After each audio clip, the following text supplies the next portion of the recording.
हे राम, ये कैसा जीवन मुझे दिया है आपने। इतनी गरीबी और इतना अकेलापन कि पूरे दिन भर काम करके भी मैं इतना नहीं कमा पाता कि 3 समय का भोजन कर पाऊं। ऊपर से मेरी गरीबी देखकर तो कोई बाप अपनी बेटी मेरे हाथ में न दे। अरे क्यों देगा, कोई इतना गरीब है क्या? मैंने अपने पिछले जन्म में इतने बुरे काम किए हैं, भगवान मेरे नसीब में सिर्फ अकेला रहना और भूखा रहना ही लिखा है। रतन अपने जीवन को और किस्मत को बहुत ही कोसता है और लकड़ियों को देने अपने मालिक के पास चला जाता है।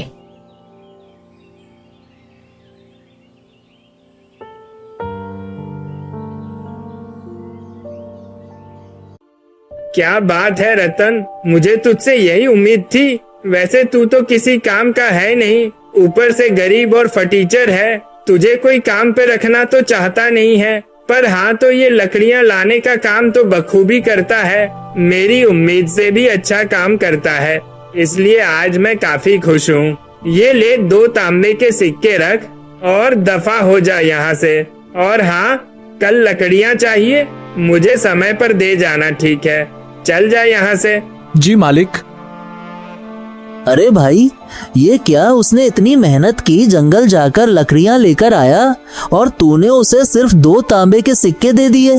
अरे ये तो बहुत कम है, इससे तो उसका दिन भर का गुजारा भी मुश्किल से होता होगा। अरे क्या है ना कि वो रतन थोड़ा मूर्ख किस्म का आदमी है। उसे पता ही नहीं है कि किस काम के कितने पैसे मिलते हैं और कितने नहीं। और दुनिया का नियम है भैया, मूर्ख और कमजोरों को तो शुरू से ही दबाया जाता है और फिर मैं अपना फायदा देखूं कि इन जैसे मूर्खों का।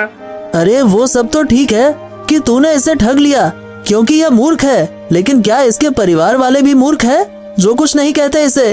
अरे कैसे कहेंगे, जब कोई परिवार होगा तब तो कहेगा ना। अरे बचपन में ही उसके माँ बाप चल बसे थे और गरीबी के कारण इसकी शादी नहीं हो पा रही है। अब ये बेचारा करे भी तो करे क्या? बचपन में मैंने ही इसे सहारा दिया था और बचपन से ही मेरे लिए काम करता आ रहा है। इसे दुनियादारी के बारे में कुछ नहीं पता है। तू ना बहुत घटिया इंसान है यार, मतलब इतने साल से ये तेरे लिए इतने कम पैसों में काम कर रहा है, इससे ज्यादा तो भिखारी कमा लेते हैं।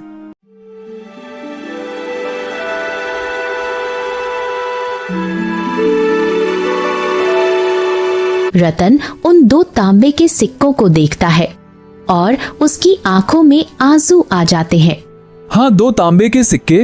कितने दिनों के बाद मालिक ने मुझे पूरे 2 तांबे के सिक्के दिए हैं, वरना तो रोज मुझे 1 तांबे के सिक्के से ही काम चलाना पड़ता है। अगर मैं ऐसे ही मेहनत करूंगा तो मुझे पूरा विश्वास है कि मालिक एक दिन में मेरी तनख्वाह जरूर बढ़ा देगा, 4 या 5 सिक्के कर देगा और क्या पता 10 सिक्के भी कर दे। अरे नहीं, मुझे इतने भी बड़े बड़े सपने नहीं देखने चाहिए।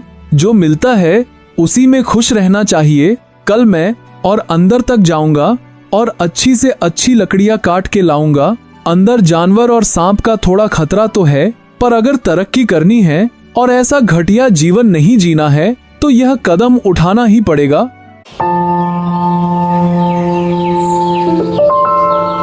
अगले दिन रतन सुबह जल्दी उठता है और सबसे पहले मंदिर जाता है।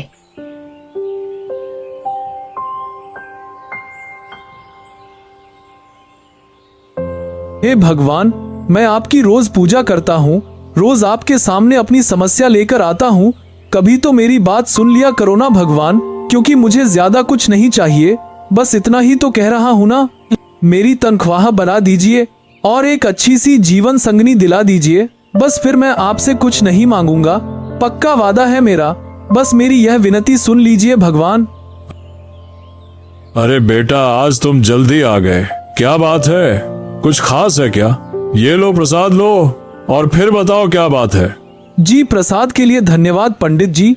आज मैंने सोचा है कि मैं जंगल के काफी अंदर जाऊंगा लकड़ियां लेने के लिए, क्योंकि जंगल के अंदर थोड़े अच्छे किस्म की लकड़ियां मिलती है। पंडित जी, अगर मैं उन लकड़ियों को काट कर लाऊंगा तो मालिक खुश हो जाएंगे, क्या पता वह मेरी तनख्वाह बढ़ा दे। अरे तनख्वाह ना बढ़ाए तो कम से कम इनाम तो दे ही देगा, अच्छी लकड़ियां देखकर। जंगल के अंदर नहीं बेटा, जंगल के अंदर मत जाओ, वहाँ खतरा है। जंगली जानवर और जहरीले सांपों से भरा है। वहाँ अगर तुम जिंदा ही नहीं लौटोगे तो फिर पैसों का क्या करोगे?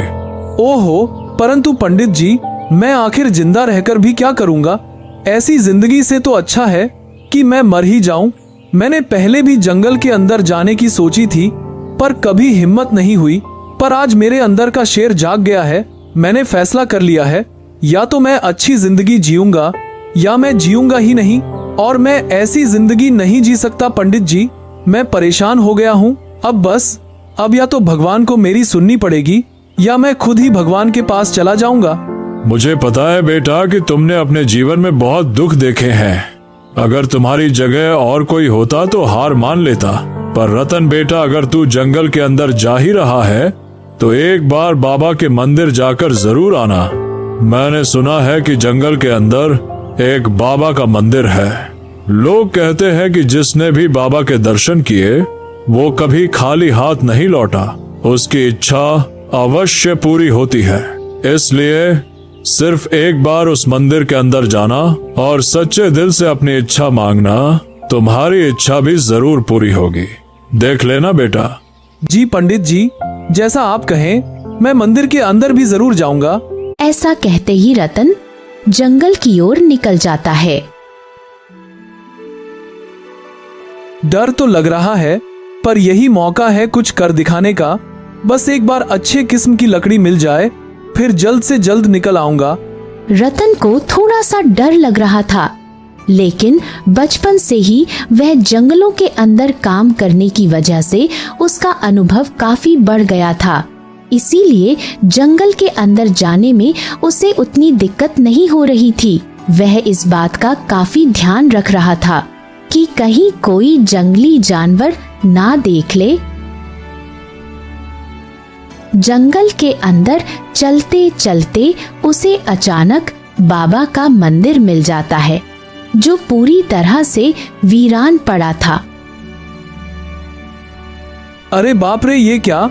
यहाँ बाबा का मंदिर तो पूरा खंडहर लग रहा है। और यहाँ इतनी सारी जाल क्यों लटक रही है? लगता है कि इन जंगली जानवरों और जहरीले सांपों की वजह से यहाँ कोई आता जाता नहीं है। मुझे बाबा का आशीर्वाद लेने से पहले मंदिर को साफ कर देना चाहिए। क्या पता खुश होकर बाबा मेरी मनोकामना सच में पूरी कर दे। उसके बाद रतन बाबा के मंदिर को साफ करने लग गया। हे बाबा, आपको तो मेरे बारे में सब कुछ पहले से ही पता होगा, फिर भी मैं आपको बता देता हूँ। इतनी मेहनत करने के बाद भी मुझे एक समय का खाना भी ठीक से नहीं मिलता। कभी कभी तो मुझे भूखा ही रहना पड़ता है। मेरी गरीबी के कारण मेरी शादी नहीं हुई और अब तो मुझे कोई उम्मीद भी नहीं है। धीरे धीरे मेरी जीने की इच्छा भी खत्म होती जा रही है। अब आप ही मेरी मदद कीजिए बाबा। आप ही मेरी आखिरी उम्मीद है।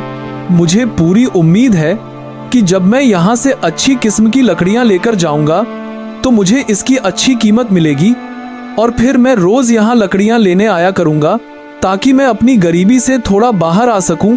और जब मैं लकड़ियाँ लेने आऊंगा बाबा, तो मैं आपके मंदिर भी जरूर आऊंगा और रोज यहाँ की सफाई भी करूंगा और आपकी पूजा भी करूंगा। बस आप मेरे ऊपर अपना आशीर्वाद बनाए रखना। जय शिव शंकर।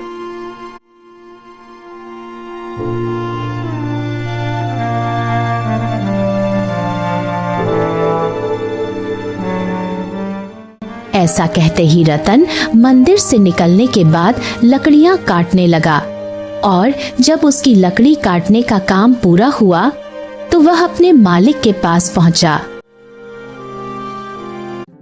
वहां पर 1 से 2 लोग खड़े थे और वह भी लकड़ी के व्यापारी थे।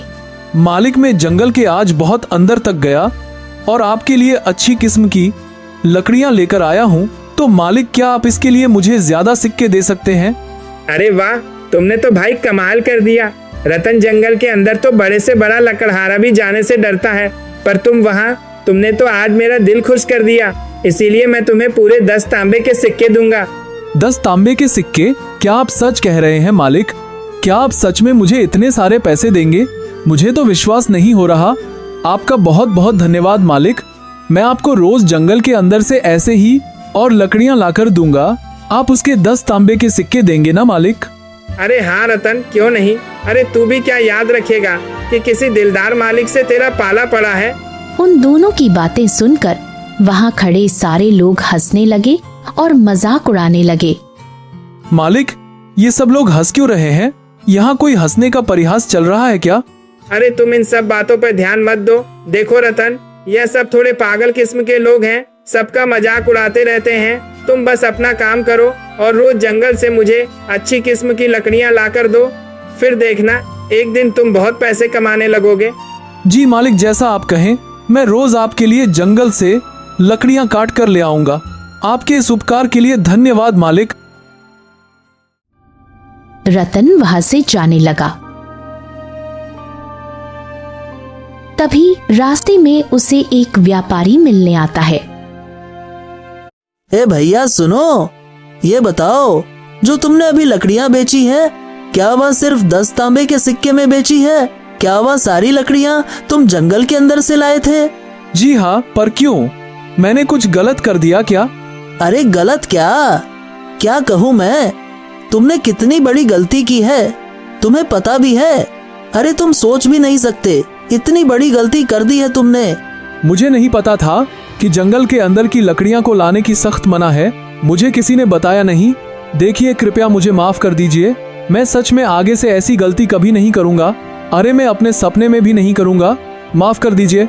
अरे बेवकूफ, मैं जंगल की लकड़ियां काटने के लिए मैं नहीं डांट रहा हूँ।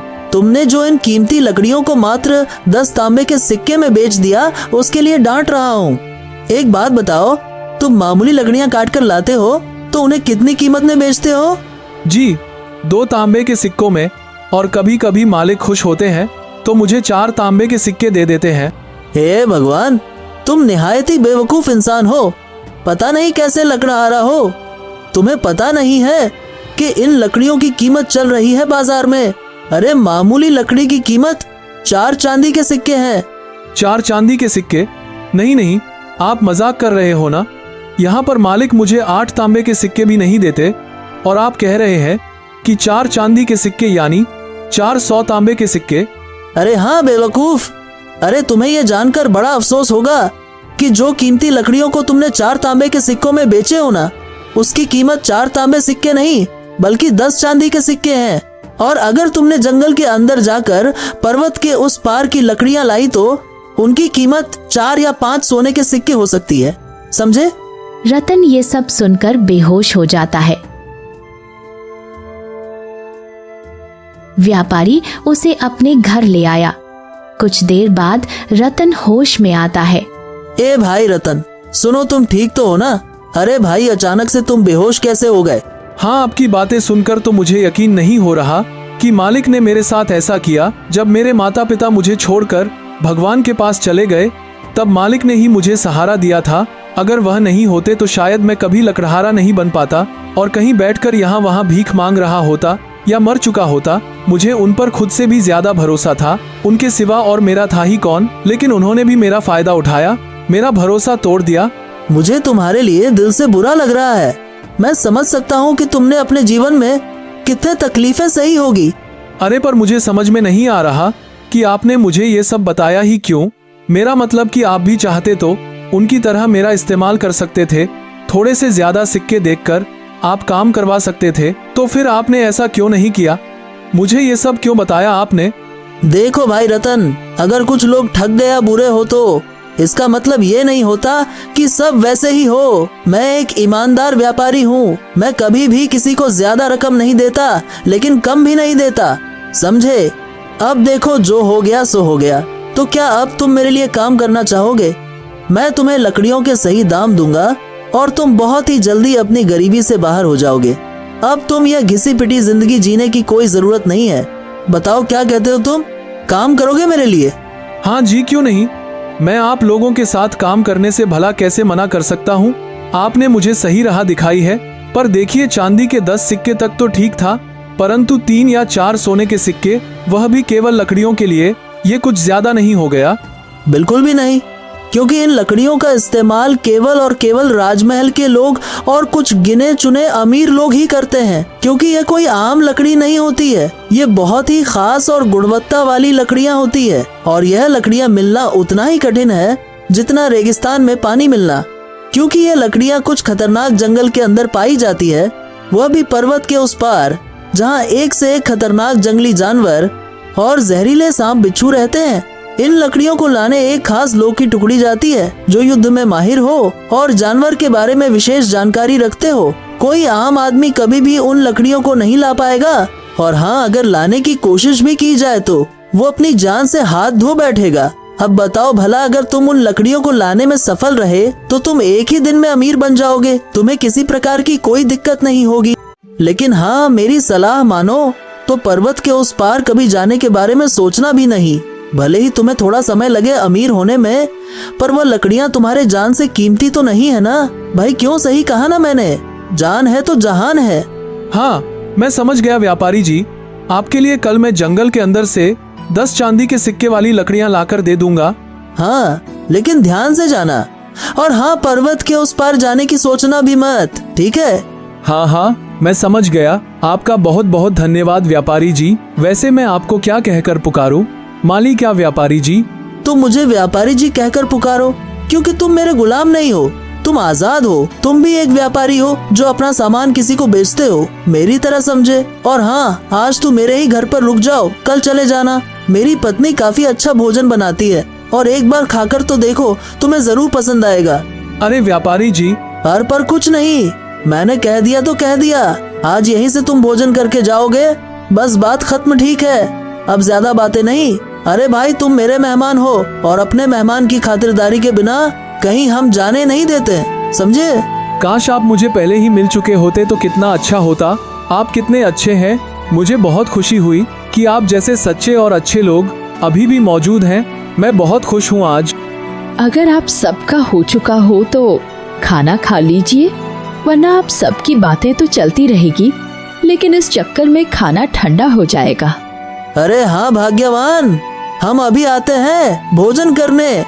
अरे तुम खाना तो परोसो, देखना तुम्हारे खाना परोसने से पहले ही हम आसन में विराजमान हो जाएंगे। हाँ ठीक है, मैं अभी परोसती हूँ।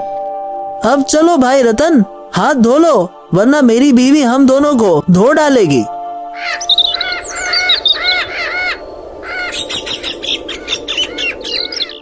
हाँ तो ठीक है व्यापारी जी, अब मैं चलता हूँ और आज शाम तक आपको लकड़ियाँ काट कर देता हूँ। हाँ ठीक है, पर अपना ध्यान रखना और ज्यादा लालच में आके जोखिम मत उठा लेना, ठीक है? हाँ ठीक है व्यापारी जी, अब मैं चलता हूँ। ऐसा कहते ही रतन जंगल के अंदर चला जाता है।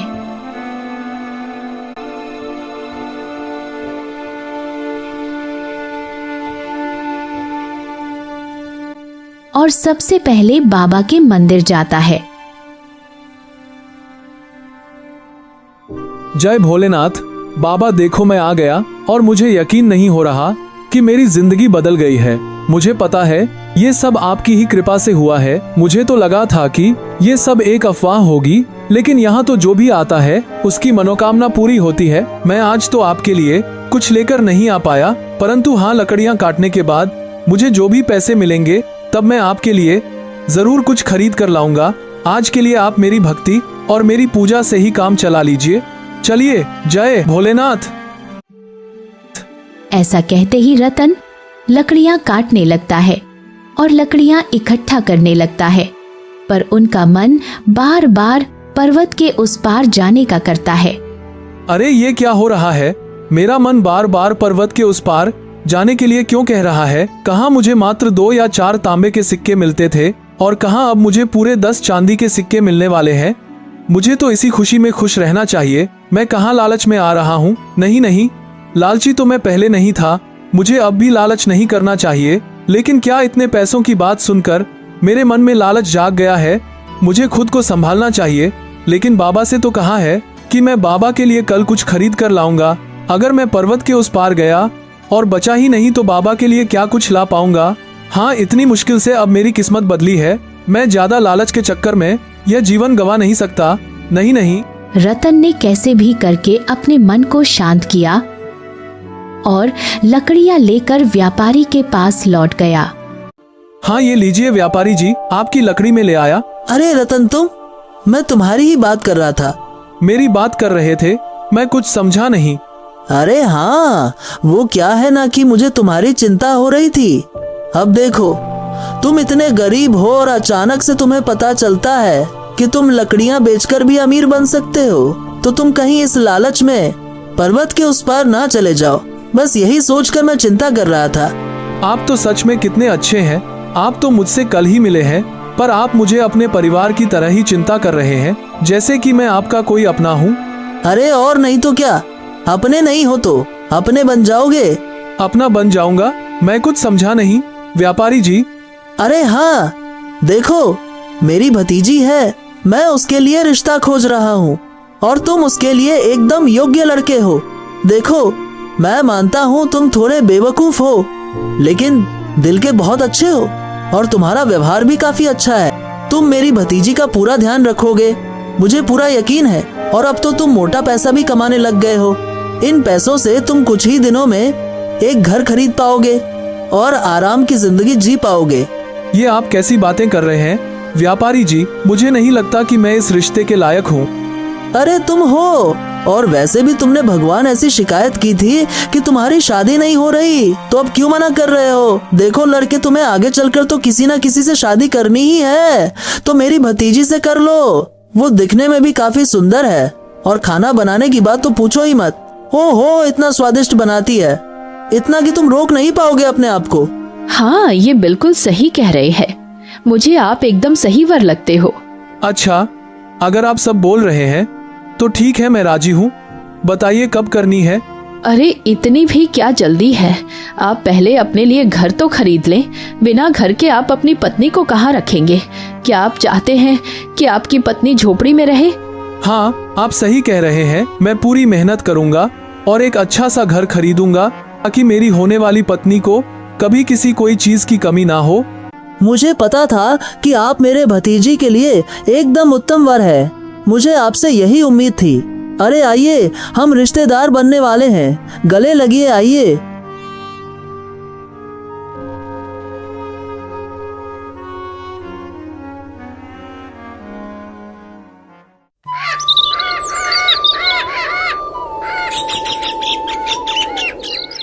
और अगले दिन सुबह उठकर रतन सबसे पहले बाबा के लिए फूलों की माला खरीदता है और प्रसाद चढ़ाने के लिए फल भी खरीदता है। और रतन फिर से जंगल की ओर निकल जाता है। जय भोलेनाथ। बाबा, जैसा कि मैंने आपसे वादा किया था कि मैं आपके लिए माला लेकर आया हूँ, ये देखिए, ये मैं आपको चढ़ाता हूँ और मैं आपके लिए फल भी लेकर आया हूँ। रतन शिव शंकर को माला और फल चढ़ाता है और कहता है, मुझे समझ नहीं आ रहा बाबा कि मैं आपका कैसे शुक्रिया अदा करूं। जब से आपके इस मंदिर में आया हूं, मेरी तो किस्मत ही बदल गई है। बाबा, अब बहुत ही जल्दी मेरी शादी होने वाली है और मेरी सारी मनोकामना पूरी हो जाएगी। और मैं चाहता हूं कि सिर्फ मेरी ही इच्छा पूरी ना हो, बल्कि मेरी पत्नी की भी हर इच्छा पूरी हो। और उसके लिए मैं हर वो काम करूंगा जिससे मेरी पत्नी एक रानी की जिंदगी जी सके, मुझे कितना भी खतरा क्यों न उठाना पड़े। इसलिए बाबा, मैंने तय किया है कि मैं पर्वत के उस पार जाना चाहता हूँ ताकि जल्द से जल्द अमीर बन सकूं और अपनी पत्नी का ध्यान रख सकूं। हाँ चलो बाबा, जय भोलेनाथ। ऐसा कहते ही वो रतन पर्वत के उस पार चला गया।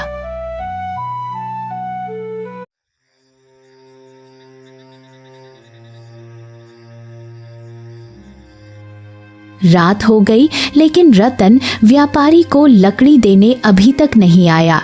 अरे रतन ने आज तक कभी लकड़ी देने में देर नहीं की, फिर आज इतनी देर कैसे हो गई? कहीं वो शुभ शुभ कहिए, ऐसा नहीं हो सकता। मुझे लगता है कि आज वो लकड़ी लाने गए ही नहीं होंगे। आप हिम्मत रखिए। काफी रात हो जाती है पर रतन वापस नहीं आता। उन्हें लगता है कि शायद वो आज लकड़ी लाने नहीं गया होगा।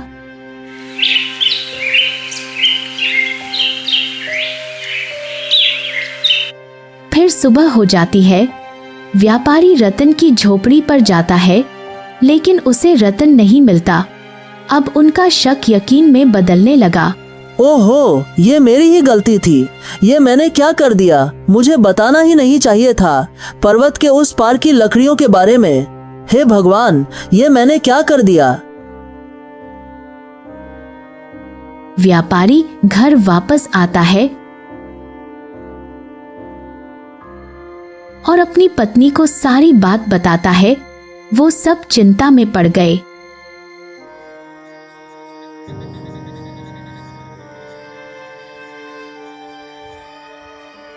अब रात हो चली है। अब उन्हें विश्वास हो चुका है कि अब वो रतन जिंदा नहीं है। तभी अचानक से एक आदमी दूर से चला आ रहा था और काफी घायल लग रहा था। उसे काफी चोटें भी आई थी। जब वो नजदीक गए तो पता चला कि वही रतन है। जैसा मैंने सोचा था, तुम सच में एक निहायती बेवकूफ हो। अरे मैंने तुम्हें मना किया था ना, तो तुम क्यों गए? पर्वत के उस पार दिमाग खराब है तुम्हारा। देखिए, मैंने ये सब अपने होने वाली पत्नी के लिए किया। मैंने बस अपना फर्ज निभाया और कुछ नहीं।